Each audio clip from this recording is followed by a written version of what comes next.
আসসালামু আলাইকুম এভরিওয়ান, আশা করি সবাই অনেক অনেক অনেক বেশি ভালো আছেন। আমি অনেক ভালো আছি। তো আজকে আপনাদের সামনে আবার চলে আসলাম আড্ডা দেওয়ার জন্য। আশা করি আপনারা আমার চ্যানেলের সবগুলো ভিডিও দেখেছেন। আর একটা কথা না বললেই না, হিম উপন্যাসটি কে কে পড়েছেন অবশ্যই জানাবেন। আর যদি ভালো লাগে চ্যানেলটি সাবস্ক্রাইব করে দেবেন এবং ভিডিওটি লাইক করবেন। আশা করি আপনাদের ভালো লেগেছে। তো যদি সত্যি ভালো লাগে থাকে তাহলে অবশ্যই চ্যানেলটি সাবস্ক্রাইব করে দেবেন। আর কে কোন জায়গা থেকে আমার ভিডিওটি দেখছেন অবশ্যই জানাবেন।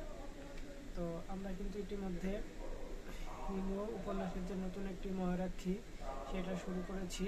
উপন্যাসটি সেটা কিন্তু অলরেডি আমরা 3-4টা পর্ব দিয়ে ফেলেছি এবং প্রত্যেকটা পর্বে কিন্তু অনেক ইন্টারেস্টিং। আপনি যদি দেখে থাকেন অবশ্যই বুঝতে পারবেন। তো আশা করি এখনো যদি না দেখে থাকেন অবশ্যই দেখবেন। তো চলেন আমরা আর দেরি না করে চলে যাই। তখন হচ্ছে হিমুর বাবার কথা বলছিল।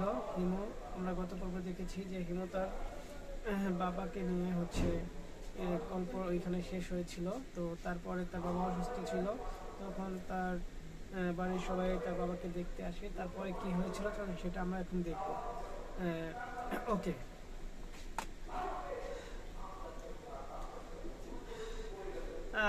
আমাকে বললেন তোমার জন্য কিছু উপদেশ লিখে রেখে গেছি, সেগুলো মন দিয়ে পড়বে। তবে লেখাগুলো অসম্পূর্ণ, সম্পূর্ণ করবার সময় হলো না।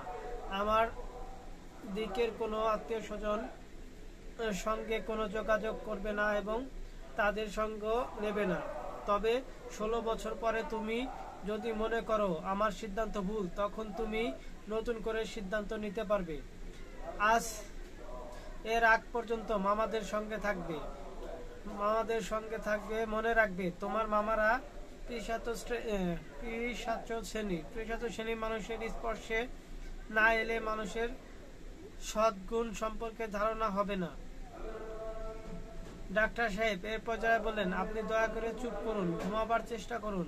বাবা শীতল গলায় বললেন, প্রতিপদ শুরু হয়ে গেছে। দ্বিতীয়বার আমার মৃত্যু হবার কথা, কাজেই আমার বিরক্ত করবেন না। সবচেয়ে জরুরি কথাটা আমার ছেলেকে বলা হয়নি। শোনো হিমু, কোনো রকম উচ্ছ্বাসা রাখবি না। টাকা পয়সা করতে হবে, বড় হতে হবে, এইসব নিয়ে মোটেও ভাববি না। সমস্ত কষ্টের মূলে আছে আমাদের উচ্ছ্বাসা। উচ্ছ্বাসা ছিল যে প্রথম দিকেই খুব কষ্ট পেয়েছি, শেষের দিকে উচ্ছ্বাসা ত্যাগ করে ফেলেছি, তাই খানিকটা আনন্দে ছিলাম।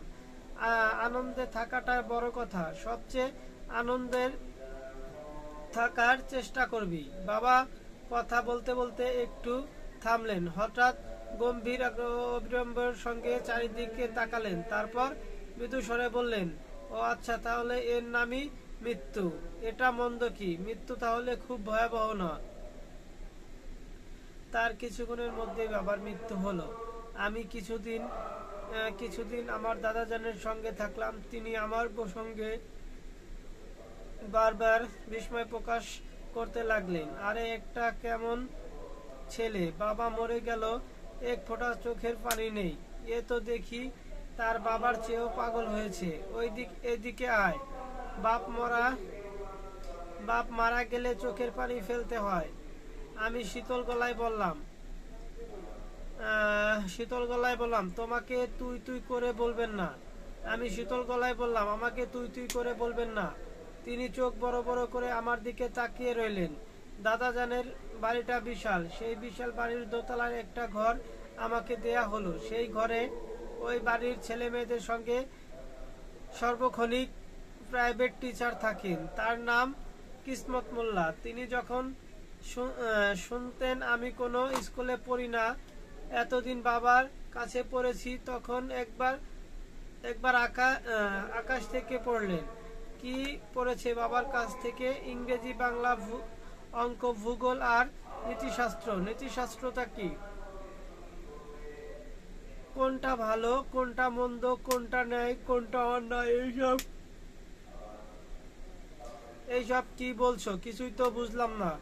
যেমন ধরুন মিথ্যা বলা মন্দ, তবে আনন্দের মধ্যে মিথ্যা বলার অন্যায় নেই। মিথ্যা দিয়ে আমরা সত্যকে চিনতে পারি। কি বলছো এইসব, বুঝিয়ে বলো।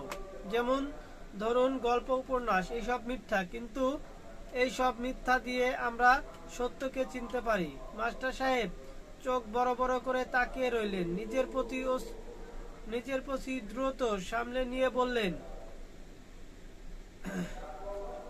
অমাবস্যার ইংরেজি কি জানো? জানি, অমাবস্যা হলো নিউ মুন। বলে নিউ মুন, কিন্তু আকাশে তখন চাঁদ থাকে না। মৃণাল শব্দের অর্থ কি? মৃণাল শব্দের অর্থ মাটির তৈরি। মাস্টার সাহেব আমার কথাবার্তা অন্তত চমৎকৃত হলেন, কিন্তু বাড়ির অন্য কেউ হলো না। আমার দাদা যান ক্রমাগত বলতে লাগলেন, তোর বাপ ছিল পাগল উদাস, সে সব শিখেছে, সব ভুল শিখিয়েছে, সব নতুন করে শিখবি। তোকে ভালো ইংরেজি স্কুলে ভর্তি করে দেব। আর শোন, তোর নাম দিলাম চৌধুরী ইমতিজাত, মনে থাকবে? দাদাজান বাড়িতে ঘোষণা করে দিলেন, একে কেউ হিমালয় বা হিমু কিছুই ডাকতে পারবে না। এর নাম ইমজিয়াত চৌধুরী, ডাক নাম টুটুল, মনে থাকবে? এই ছেলের মাথার ভিতরে এই নাম দুটা ঢুকিয়ে দিতে হবে। সারাদিনে খুব কম করে হলেও একে 25 বার চৌধুরী ইমতিয়াজ এবং 25 বার টুটুল ডাকতে হবে। It is an order. আমাকে সত্যি একটা ইংরেজি স্কুলে ভর্তি করে দেয়া হলো। স্কুলের পোশাক বানানো হলো। প্রথম দিন স্কুল থেকে ফিরে এসে দেখি ময়লা পায়জামা, পাঞ্জাবির উপরে একটা কোট ছড়িয়ে লোক বসার ঘরে বসে আছে। তার হাতে চকচক নতুন একটা ছাতা, মনে হচ্ছে আজই কেনা হয়েছে। ভদ্রলোকের মুখভর্তি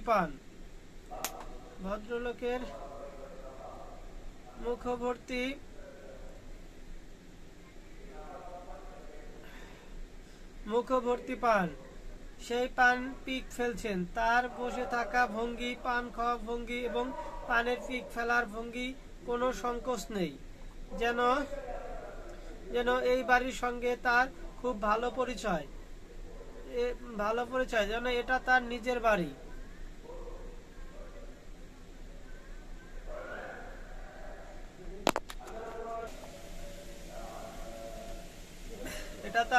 বাড়ি। আমি ঘরে ঠোকা মারা মাত্রই বললেন, বাবা হিমালয়, আমি তোমাকে নিতে এসেছি। আমি তোমার বড় মামা, আমাকে সালাম করো। দাদা যান গম্ভীর গলায় বললেন, আমি তো আপনাকে বলেছি তাকে নিয়ে যেতে পারবেন না। সেই গ্রামে গিয়ে কি করবে? সে এইখানে থাকবে, পড়াশোনা করবে, তাকে স্কুলে ভর্তি করা হয়েছে।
আমার বড় মামা বিচিত্র ভঙ্গিতে হাসলেন, যেন ওই রকম হাস্যকর কথা তিনি আগে কখনো শুনেনি। দেখেন তালুই সাহেব,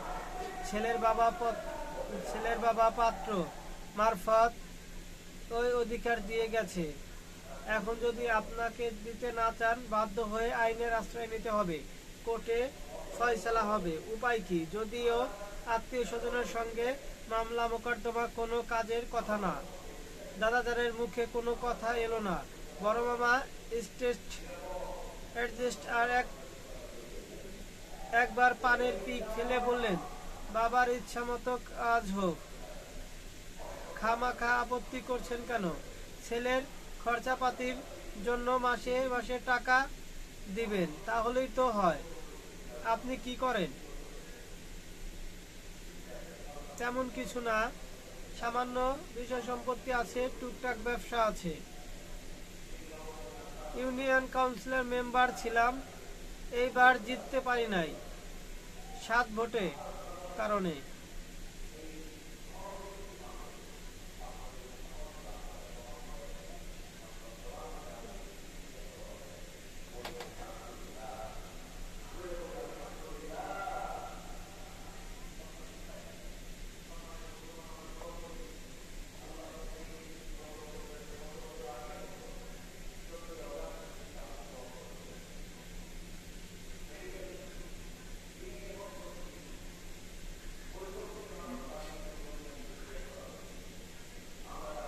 7 ভোটে ঠকে গেছি। যদিও অনুমতি দেন আর একটু বেয়াদবি করি। কি বেয়াদবি? একটা সিগারেট ধরাই। এমন নেশা হয়েছে যা না খেলে দমটা বন্ধ হয়ে যাচ্ছে।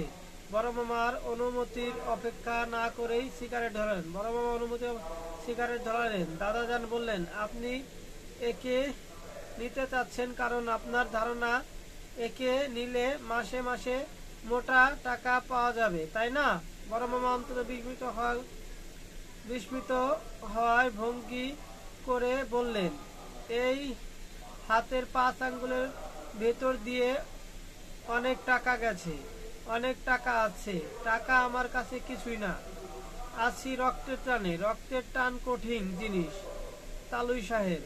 এই যে বোন বিয়ে দিলাম, তারপর আর কোনো খোঁজ নাই। কি যে যন্ত্রণা, কোনো চিঠিপত্র নাই। আজ শুনি এই জায়গায়, কাল শুনি ভিন্ন জায়গায়। কি যে যন্ত্রণা। যাক, হিমালয় বাবাকে দেখে মনটা শান্ত হয়েছে। তার বাবা তোমার নাম কি সত্যি হিমালয়? আমি কিছু বলার আগেই দাদাজান বললেন, না, ওর নাম চৌধুরী ইমতিয়াজ। চৌধুরী আগে কি জন্য? চৌধুরী থাকবে পিছে, আগে ঘোড়া তারপর গাড়ি। কি বলেন তালুই সাহেব? দাদাজান কোনো উত্তর দিলেন না। তার চোখে মুখে ক্রোধ ও ঘৃণা। চা এবং কেক এনে কাজের ছেলের সামনে রাখলো। বড় মামার মুখে পান। সেই অবস্থাতেই চায়ে চুমুক দিলেন, কেক হাতে নিলেন।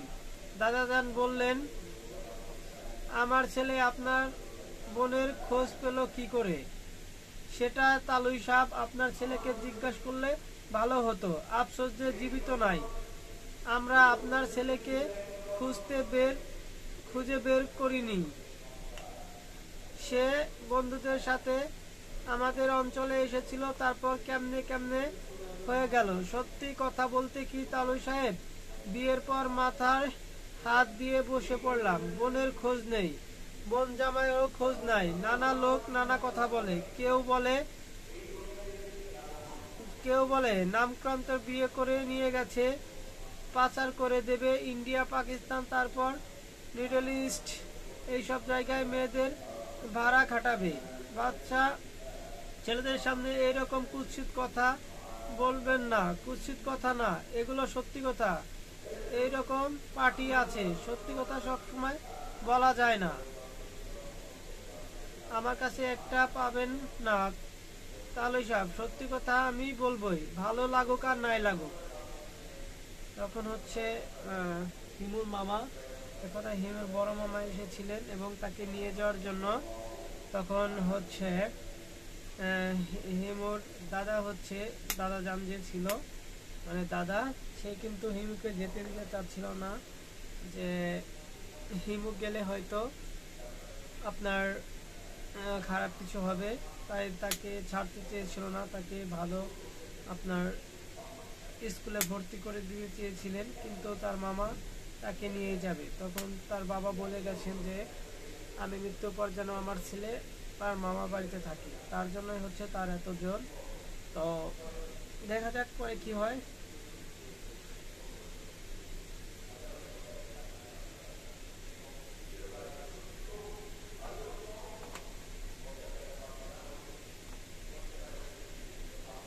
তাই না? জি। আর হিমালয় বাবাকে নিয়ে যাব, পরশু সকালে এসে নিয়ে যাব, তৈরি থাকতে বলবেন। মামলার তহবিল এসেছে 2 দিন ধরে, ওই ছেলে আমি আপনার সঙ্গে দেব না। এইসব বলবেন না তালই সাপ, আত্মীয়র মধ্যে ঘুষগোল আমার পছন্দ হয় না। আইনের রাস্তায় নিলে আপনার ক্ষতি, আমারও ক্ষতি, আর্থিক ক্ষতি, মানসিক ক্ষতি, কোর্ট ফি এখন বাড়ায় বাড়িয়ে করছে 3 গুণ। গরিব মানুষ যেটুকু মামলা মোকদ্দমা করবে সেই উপায় রাখে নাই। বাবা হিমালয়, তুমি কি আমার সঙ্গে যেতে চাও না? চাই। এটাই তো বাপের বেটা। আজ তাহলে উঠি তালই সাপ, বেয়াদবি যদি কিছু করে থাকি মাফ করে দিবেন, আপনার পায়ে ধরি। বড় মামা সত্যি সত্যি পা ধরতে এগিয়ে গেলেন, দাদা যান চমকে সরে গেলেন।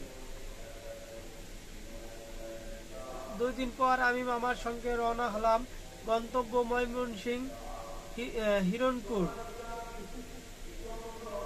আমার বাবা অনেকবার বলেছেন আমার মামার ত্রিশত শ্রেণীর, কাজেই তাদের সম্পর্কে আগে থেকেই একটা ধারণা মানুষের মধ্যে ছিল।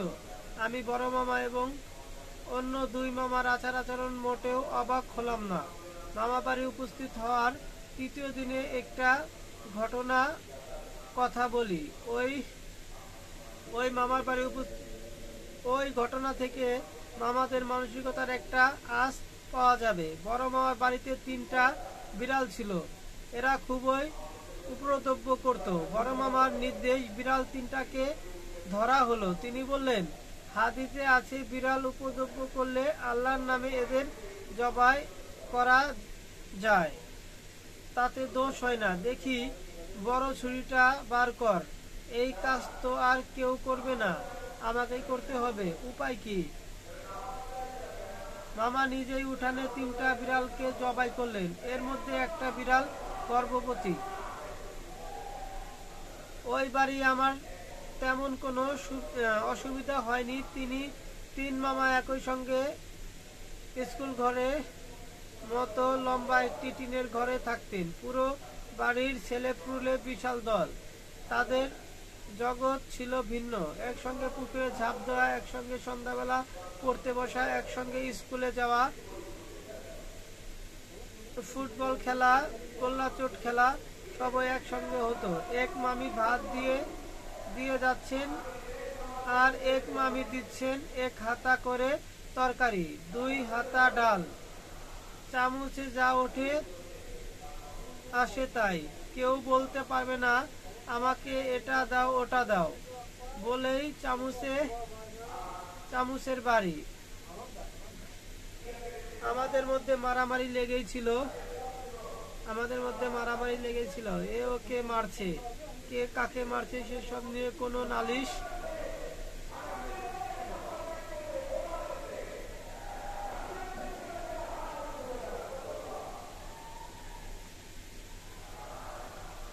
সেটা নিয়ে কোনো নালিশ দেওয়ায় বিপদ আছে।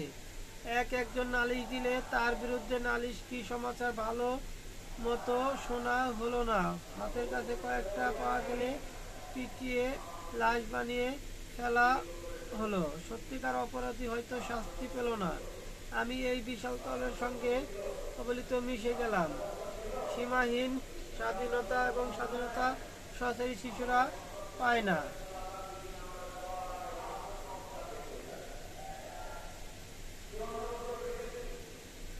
আমরা কি করছি না করছি বড়রা তা নিয়ে মোটেও মাথা ঘামায় না। এক একজনের হয়তো জ্বর হয়েছে, সে বিছানায় শুয়ে হু হু করছে, কেউ ফিরে তাকাচ্ছেন না। নিতান্ত বাড়াবাড়ি।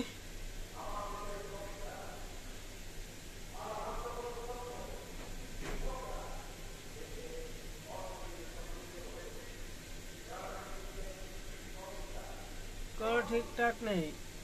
ও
আমাদের বাড়ি থেকে আমি ম্যাট্রিক পাস করি। সেই বছর ম্যাট্রিক পাস করি, বড় মামা সেই বছরই মারা যায়। তার শত্রুর অভাব ছিল না, বলতে গেলে গ্রামের সবাই ছিল তার শত্রু। এক অন্ধ বৃষ্টির রাতে একজনকেও মাছ মারার পোঁছা দিয়ে বড় মামাকে গেঁথে ফেলে। বিশাল বিশাল কোচ মামার পেটে ও এবং ফোড়া হয়ে যায়। কোচের খানিকটা ইট সেদা করে বের হয়ে থাকে। উঠানে চটাত পেতে মামাকে শুয়ে রাখা হয়। দৃশ্য দেখার জন্য সারা গ্রামের লোক ভেঙে পড়ে।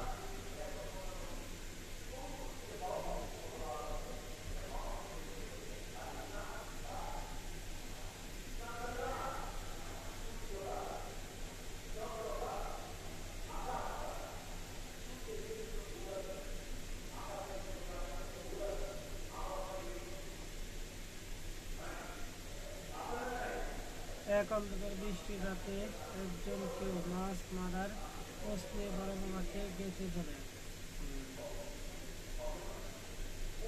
কাছে খানিকটা সিট ছেড়ে হয়ে উঠানে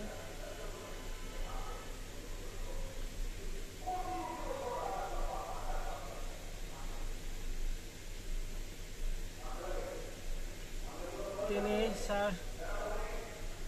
ভেঙে পড়ে। তার সদরে নিয়ে যাওয়ার জন্য গাড়ি ব্যবস্থা করা হলো। মামা ঠান্ডা গলায় বললেন, এতক্ষণ বাঁচবো না, তোমরা আমাকে থানায় নিয়ে যাও। ওরা এই কাজ করেছে বলে যেতে চাই। মামা কাউকে ডাকেনি, তবু তিনি মৃত্যুর আগে থানার ওসির কাছে 4 জনের নাম বললেন। তিনি বললেন তার হাতে টর্চ ছিল, তিনি টর্চ ফেলে ফেলে ওদের দেখেছেন। ওসি সাহেব মামার দেওয়া জবানবন্দি লিখতে লিখতে বললেন, ভাই সাহেব এই কাজটা করবেন না। ডেথ বেড কনসেপ্ট খুব শক্ত জিনিস, শুধুমাত্র এর ওপর কোর্ট রায় দিয়ে দেবে। নির্দোষ কিছু মানুষকে আপনি জড়াচ্ছেন, এদের ফাঁসি না হলেও যাবজ্জীবন হয়ে যাবে। মামা বললেন, যা বলেছি সবই সত্যি। কোরআন মজিদ আনেন। আমি মজিদে হাত দিয়ে বলি।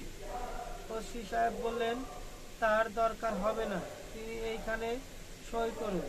এটা আপনার জবাববন্দি।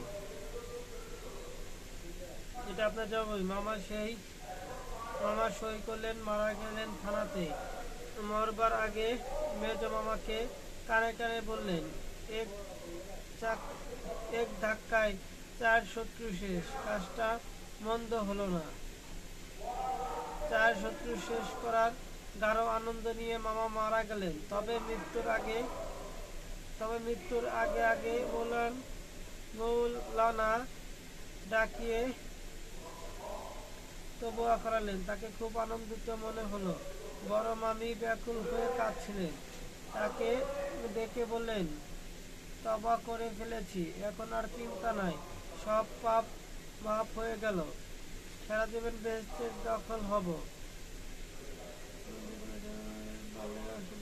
আল্লাহ পাকের অসীম দয়া। সময় পাওয়া গেল। কান্দাকাটি না করে আমার কাপড়ের কাছে দরদ পর, কোরআন মজিদ পাঠ কর। আমার মৃত্যুর পর আমি ঢাকায় চলে এলাম। নতুন জীবন শুরু হলো বড় ফুপার সঙ্গে।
আমরা ইতিমধ্যে শেষ করে দিয়েছি।